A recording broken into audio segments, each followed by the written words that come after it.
For many of us who are physically able, walking from point A to B is an effortless task. But for wheelchair-bound individuals, this is a great feat, especially when many areas are not disabled-friendly. Today, we'll experience firsthand what it's like to move around on a wheelchair.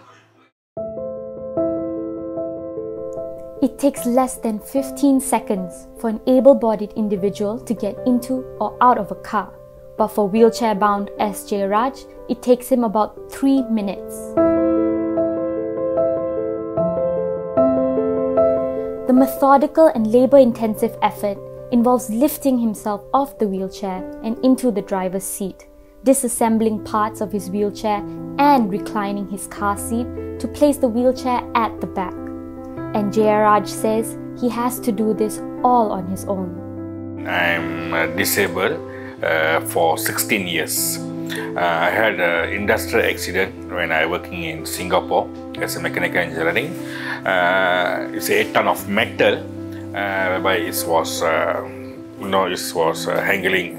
tangling on the crate, and one of the chain was dropped, and I was under the they call it as a mass. It's 8 tons, and I fractured my backbone T10 and T11, and it became paralyzed below my hip. 3 months I was in Tan Tock Seng Hospital rehabilitation. But the real challenges is I didn't aware that after I discharged, go back home. Jeyaraj took FMT to Taipan, USJ, where he occasionally runs errands. Once we arrived, getting onto the wheelchair was no easy feat.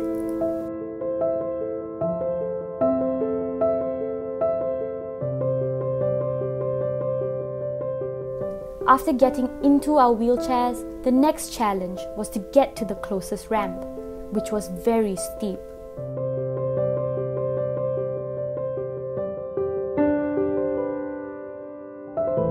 All the places that we can access should be accessible. It's not that one whole block they'll be having the ramp on the corner of the shops. At the top of the ramp, a new obstacle presented itself, a short flight of stairs, rendering the battle against the ramp meaningless.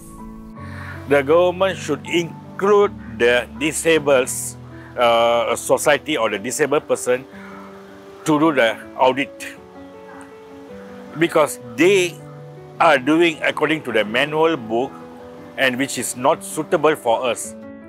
As Jeyaraj and I made our way around the unevenly tarred roads, we had to weave between vehicles that were parked indiscriminately, making us more vulnerable to traffic. We also had to contend with high curbs, which I had attempted to scale, but failed. Yeah, I'm stuck. I can't go up anymore. Jeyaraj pointed out that while some members of the public were more than willing to assist in a situation like this, often they did not know how to. We don't choose to be a disabled.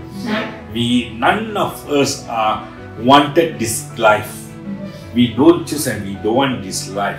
But due to some incident or some lack of our maybe our control, it became like this, and we have some tasks to do to overcome, and we are moving our life independently and peacefully.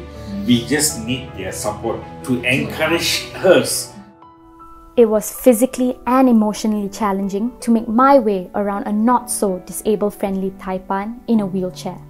We still have a long way to go to make this country more inclusive for people with disabilities. Reshna Rim Ganesan, FMT News.